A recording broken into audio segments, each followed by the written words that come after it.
Hello everyone, my name is Anirudh and I welcome you to ILMS Academy, India's premier legal and management education portal. Get certified to enhance employability. In today's video, we will discuss the concept of state under Article 12. As we all know that Part 3 of the Indian Constitution guarantees fundamental rights to all its citizens. It is the established fact that these fundamental rights can only be claimed against the state and the authorities of state but not against any private body or individual. Thereby the question of what constitutes the state is important. Article 12 of the Indian Constitution describes the state as, in this part, unless the context otherwise requires, the state includes the government and Parliament of India and the government and the legislature of each of the states and all local or other authorities within the territory of India or under the control of the government of India. Therefore, unless specified, the state includes the government, the Parliament of India, the legislature of each state and other authorities. Let's understand the government and Parliament of India. This means the executive and legislature of the country.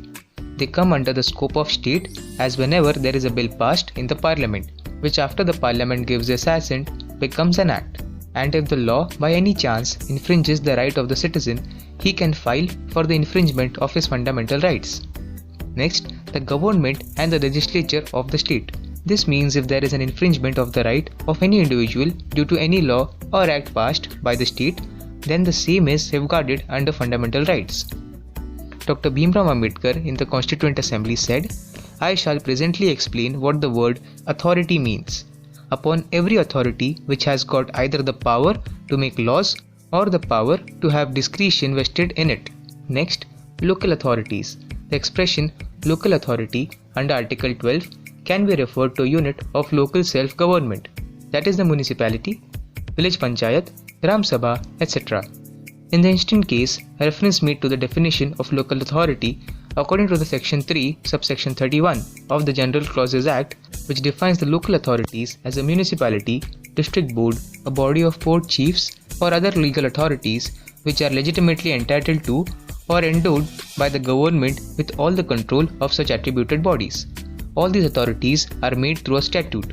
Hence, any bylaws or any rules and regulations made by these bodies come under the ambit of the fundamental rights.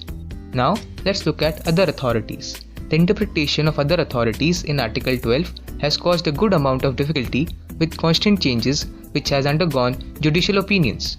Today's government performs major functions because of the developed philosophy of social welfare.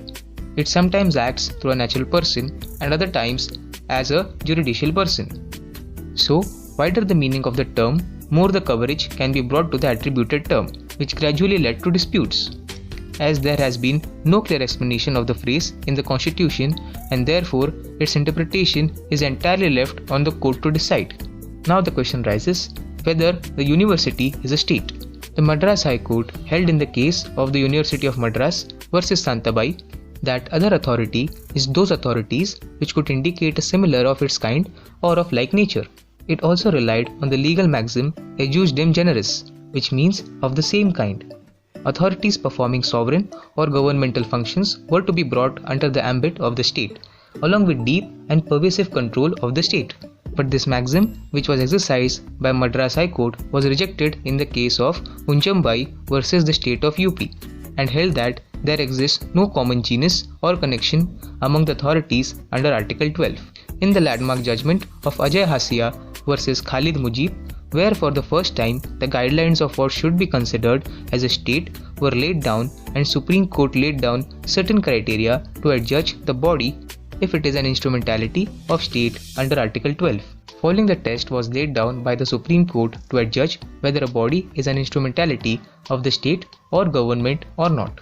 First, one thing is clear that if the entire share capital of the corporation is held by government, it would go a long way toward indicating the assistance of the state is so much as to meet the almost entire expenditure of the corporation as an instrumentality or agency of the government.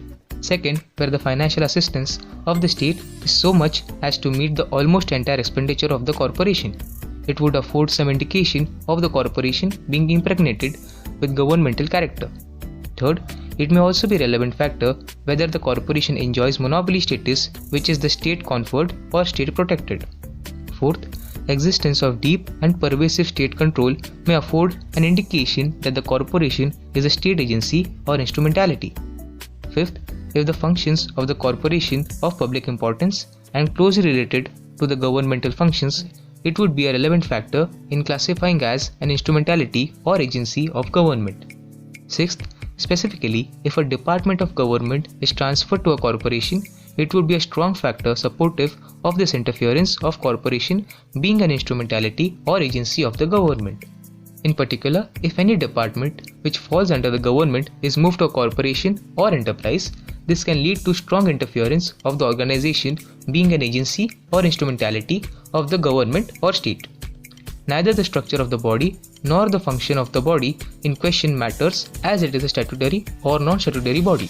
It is important to note that even if anyone or other according to the test of instrumentality laid down in the case of Ajay Hasia is attracted, then that alone would not be sufficient to assume that the body carrying functions of public nature falls under the definition of the state or government. The question for each situation should be considered based on certainties accessible with respect to whether, in the light of the established scenarios which are faced in the form of cumulative facts, the body in question is exercising its duties under the control of the government, be it a financial control, functional control, or have any kind of administrative domination of the government. Mere regulatory control, whether under statute or otherwise, would not be enough to serve to make a body a part of the state. Now let's move on to the next question. Whether BCCI is a state. When a private body, in the absence of any authorization or delegation, chooses to discharge such functions, those amount to state functions or public duties which have no legal prohibition per se, may be considered falling under the instrumentality of the state. If BCCI performs a public function which cannot be termed under the ambit of state mentioned in Article 12. The law emerged gradually with constant efforts of the courts, and now it appears to be finally settled in the viewpoint of judgment of a 7-constitution bench of the Supreme Court in the case of Pradeep Kumar Biswas versus Indian Institute of Chemical Biology, where it was concluded while referring to certain authorities that the tests given in the Ajay Hasia judgment were not rigid, that if a body passes any principle, then it is to be declared as an instrumentality of state. The main test, according to them, was of funding and control. Few answers to certain questions can help to identify if the body falls under the definition of the instrumentality of the state. Is the entire share capital or a major part of it held by the government? Is the body in question effectively controlled by the government not only in making of its policies but also in carrying out its functions? Does the government foot a substantial part of the bill for running the operations of the concerned body? Is the administration of the body in the hands of the government-appointed directors, and are they subject to government control in the discharge of their functions?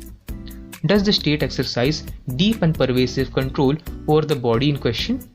Whether the operation of the corporation is an important public function closely related to the governmental functions? Does the body enjoy monopoly status conferred or protected by the state? Though the above test was not entirely exhaustive but illustrative, if it is not easy to determine the body in question through the test determined in the classic judgment, then it entirely depends on the courts to decide whether the body in question falls under state according to Article 12 or not. The courts have adopted the stance to bring as many bodies as possible within the disciple of the fundamental rights, as wider the concept, wider the coverage. Now, let's move on to our final question. Whether judiciary is a state. No action lies against court or judge on the ground of breach of fundamental rights through judicial order. Judiciary is the body which is exercising its power and purporting the judicial decision to decide the controversy between the parties brought before it. But it was held by Supreme Court in the case of Naresh Sridhar Miraskar versus the state of Maharashtra that at the timing of rule-making power, or when a judiciary is exercising any of its administrative power, then the judiciary can be liable as state, and one can claim breach of his fundamental right. But judiciary is not a state when it's exercising its judicial power. Therefore, in this case, it depends on the nature of the function which the body is exercising. Therefore, in considering several views and tests recommended by Supreme Court, it is not possible to make a close-ended category of bodies which would be considered to be a state within the meaning of Article 12 of the Constitution. With this video comes to an end. Visit ILMS Academy for various courses from contract drafting, RTI, labor law, GST and more. get certified to enhance employability. Thank you for watching this video and have a nice day ahead.